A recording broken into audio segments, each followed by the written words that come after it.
Why didn't you come to my mom's funeral? You mean the wife of a lowly worker? What's the point of going to a funeral like that? What a jerk. Why did I even marry this guy? That's it. I want a divorce. When I said that, my husband smirked. Fine, but you're the one who's going to suffer. Ha ha ha. Turns out he was the one who suffered. Facing my downcast, pale-faced husband, I retorted. Looks like the tables have turned, hasn't it? Ha ha ha. My name is Elizabeth, a 32-year-old office worker. I'm currently dating a guy named George. We met at a dinner party with friends. Elizabeth, you seem very domestic. Really? You think so? Yeah, you're always quick to serve everyone's plates when the food arrives, and you reorder drinks when someone's glass is empty. Those qualities are probably essential for a housewife. Oh, thank you. I was thrilled that he noticed such things about me, and I quickly became interested in him. After that, we exchanged numbers and started seeing each other alone. We'd go out to eat after work or spend weekends at cafes. One day, he suggested we drive to the ocean. On a whim, I packed lunch for us. He was delighted and complimented the meal while eating. You really are domestic, aren't you? I'd be so happy if my wife could cook like this. Hearing the word wife, I couldn't help but imagine marrying him. I chastised myself for getting ahead of things, especially since we weren't even officially a couple yet. While I was lost in thought, I noticed he was staring at me. Our eyes met, and my heart skipped a beat. Then he nervously said, "Will you date me with the intention of getting married?" What? My heart was pounding at his sudden confession. I had always been interested in him, so hearing his words made me incredibly happy and excited. If you're okay with me, then yes, please. I took a deep breath to compose myself, and that's how I replied. And so, we became a couple. After that, we dated smoothly, and it's been a year since we started dating. How's it going with George? Good, it's going really well. When I returned home after a long time, my mom asked me like that. Well, you're getting to that age where you should start thinking about marriage. Yeah, I guess so. I became a bit uneasy after hearing that from my mom. It's only been a year, sure, but considering I started dating him with marriage in mind, and now I'm 32, it does seem like a good time to settle down. But there was no sign of a proposal from him, and I began to wonder if he even wanted to get married. Then one day, as if sensing my concerns, he proposed. Elizabeth, there's no other woman I'd rather marry than you. Will you marry me? Yes! Absolutely, yes! I was overjoyed to be proposed to. I accepted right away, and we decided to get married. I was thrilled to be marrying the man I love. I immediately shared the news with my dad, James, and my mom, Mary. Wow, finally, Elizabeth is getting married. Oh, I can't wait to see you in a wedding dress.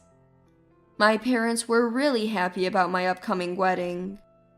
I was glad to finally be able to give back to my parents after focusing on work and living as I pleased. Then we met each other's parents, had a dinner with both families, and proceeded to get married. A lot of people attended our wedding, and it felt great to be blessed by everyone.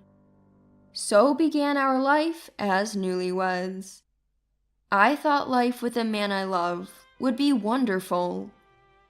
But the reality was far different. Starting today, I'm laying down the rules.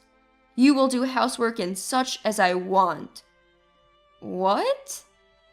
My husband changed the moment we started living together. I couldn't understand why the man who used to speak so kindly and gently was suddenly saying these things, and I was stunned. Hey, is this okay with you? I chose you to be my wife, so act like it. Quit your job for starters. Why? To focus on the housework, obviously. If you're working, you'll definitely neglect the household. No, don't just decide that. I can manage both. I don't want you working late and messing up dinner time. If that's the case, you might as well quit your job and stay at home. But why? My husband was adamant that I should become a stay-at-home wife. Eventually, I had no choice but to give in and quit my job. I was confused by my husband's attitude and began to worry about our future life together. But at that time, I still loved him and didn't want to make a hasty decision like divorce. I thought that only by accepting each other's flaws could we become a real couple. However, my husband's behavior was worse than I had anticipated. Welcome home. He handed me his bag without saying I'm home and went to his room to change. I put his bag where it usually goes and headed to the kitchen to warm up dinner. After changing, he sat at the dining table, waiting for me to serve the food. Hey, you're slow. I'm sorry. He would get irritated if the food wasn't served when he expected and would rush me like that. I had become completely submissive to him. Perhaps, after a while, people just stopped resisting. Maybe it's because my perspective had narrowed. What was cunning about my husband was that he would occasionally show kindness. Elizabeth, thank you for everything. Huh? What's going on all of a sudden? I just felt like expressing my gratitude. I can focus on work because of you. Here, a bouquet. Oh, it's beautiful. I might let off steam because of work stress, but please bear with me. Okay. His occasional words of gratitude always touched me. I thought if I'm appreciated like this, I can keep going. He skillfully balanced harshness with kindness. Before I knew it, 2 years had passed. Throughout that time, I was manipulated by him. Experiencing ups and downs, I couldn't escape the situation. Looking back, the harsh words he said to me were really terrible. You're utterly useless. Is it because you were raised by a loser dad? Haha. He would always mock my father. Anyone can do cleaning jobs, haha. It's shameful to be doing that for so many years, haha. I work as a company employee, so I'm already above your dad. Why would he belittle someone's parents like that? I thought perhaps he was under immense stress from work and needed to put someone down to maintain his self-esteem. I kept telling myself, he's stressed from work. If venting at me makes him feel better, maybe that's for the best. So I put up with it. Life continued as usual. Before I knew it, we'd been married for 3 years. I thought maybe once he retires, when life slows down, we'll finally have that peaceful life together. That's what was on my mind these days. So, whatever he said, it hardly bothered me anymore. But then, something unexpected happened. My mom fell seriously ill. I rushed to the hospital. She needed long-term care, they said. I visited her daily. My mom had always cared for me. I wanted to be there for her as much as possible now that she was sick. One day, my husband came home earlier than expected. Welcome home. Dinner? Sorry. I was visiting Mom and got a little delayed. As I said that, my husband's eyes flared up in anger. What? What's this about? Why isn't dinner ready? Visiting can wait. What? Your job is to support me by taking care of the house. But I'm worried about Mom too. Who cares about your lowlife parents? Excuse me? This got me heated. How could you say something so awful? Would you feel the same if someone disrespected your own mother, George? My mother has no reason to be disrespected. Then why should my mom be belittled like this? Take back what you said about insulting her. Oh, so you're standing up to me now? I am. I've been tolerating your behavior because you said you're stressed from work. But you've belittled my dad too, right? That wasn't easy to swallow either. Take back what you said about insulting my parents. Shut up. If you hate me so much, then leave. And with that, he yelled at me. I couldn't keep my cool any longer. I quickly packed some things and went to my parents' home. I spent about a week there. My husband sent countless calls and texts, but I ignored them all. I wanted to spend as much time with my deteriorating mom as possible. And sadly, her condition turned critical. My dad and I stayed by my mom's hospital bed the whole time. But unfortunately, she passed away. I was devastated. Tears wouldn't stop flowing. But at least I was there for her final moments. I'm grateful I got to say my goodbyes. Then my dad and I immediately started planning and preparing for the funeral. I texted my husband about the time and location, letting him know we were holding a funeral for my mom. Though I could see he read the message, he didn't reply. The next day, my dad and I were busy with funeral preparations. We were so swamped, I didn't even have time to follow up with my husband. When the funeral started, I noticed he hadn't shown up. In the end, my husband never came to my mom's funeral. Even my in-laws were there, so what could he possibly be doing? After the funeral, I tried to reach him, but he wouldn't answer any of my calls. Why won't he answer? My in-laws also wondered why he didn't show and asked me about it. Wasn't he supposed to come today? Yes, but I can't reach him on the phone. What could he be doing, ignoring even calls from his parents? I had no choice but to go home. When I got there, I found him sitting on the couch, eating delivered pizza and downing beers. I was furious. Excuse me, why didn't you come to my mom's funeral? Huh? Funeral? Who cares about that? Haha. Are you serious? Yeah, why should I care about a funeral for the wife of a low-wage worker? Haha. It's a waste of money. And don't tell me you paid for it from my earnings. I'll never forgive that. He's the worst. Why did I marry this man? That's it, let's get a divorce. When I said that, he laughed mockingly. Sure, but you're the one who's gonna have problems. Haha.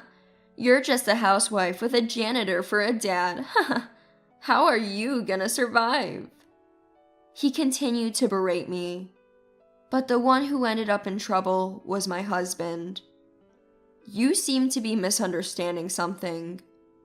What? He looked slightly rattled by my assertive tone. Why don't we let Dad clarify? What? Just then, my dad James walked in from the entrance toward the living room. James? You seem to have had a lot to say about my precious daughter and wife. Caught off guard by his father-in-law's sudden appearance, the husband quickly tried to act nonchalant. Isn't James the real problem? Haha. I was just speaking the truth, man. Having a janitor for a father-in-law is pretty embarrassing, don't you think? Ha ha ha. Well, I believe all jobs have dignity. Cleaners make it possible for everyone to use various facilities comfortably. Nothing sadder than trying to justify yourself. Ha ha ha. Ugh, you really are a twisted individual. Clearly, I need to be more discerning in my hiring process. Wait, what? Hiring process? It seems you didn't know. I own a cleaning company. You're the CEO? Look, none of that matters now. I'll never forgive you for this. My husband's face turned ashen. No way. You can't be the CEO, can you? To convince my skeptical husband, I showed him my father's company website. See this CEO's picture? Definitely my dad. I can't believe it. He was wide-eyed and surprised. Just then, the parents-in-law stormed into the living room, having waited at the entrance. George, what on earth are you doing? Mom and Dad? You're hopeless, George. Apologize to Elizabeth and James right now. I can tell you've been behaving like this for a while. Apologize for all of it. Terrified by the angry voices of his parents, my husband hastily apologized. I'm sorry. It was my fault. His face turned even paler as he spoke those words with resignation. We'll proceed with the divorce as planned. I can't believe this. Facing my downcast, pale husband, I said, You ended up in the very situation you mocked, huh? Ha ha ha. Remember the divorce papers you shoved in my face? They're still in the drawer. Let's fill them out. Wait, please. Enough. What makes you think you can be forgiven now? Thanks to my father's angry outburst, my husband finally calmed down. With the help of my parents-in-law, they completed the divorce paperwork. Afterward, I sought compensation for emotional distress caused by my husband's harassment. I had kept a diary detailing his abusive behavior, and had even received a medical certificate for my emotional distress. My claim was approved, and my ex-husband was ordered to pay compensation. Additionally, I reported the matter to his workplace. As it turned out, my dad was friends with the CEO of my ex-husband's company, who severely criticized him after hearing the story. Consequently, my ex-husband was fired from his job. My ex-husband lost his job all at once and couldn't afford the rent anymore. He tried to fall back on his parents, but even they had had enough of him this time and cut ties. Now, he has nobody to turn to and is scraping by with a part-time job, paying off the compensation and living a life of poverty. He brought it all on himself, and frankly, it serves him right. On the other hand, I started working at my dad's company. If I hadn't been married, he always wanted me to work in his business. So, I'm taking his wishes to heart and considering taking over as the CEO someday. I'm fully committed to supporting this company my dad has nurtured.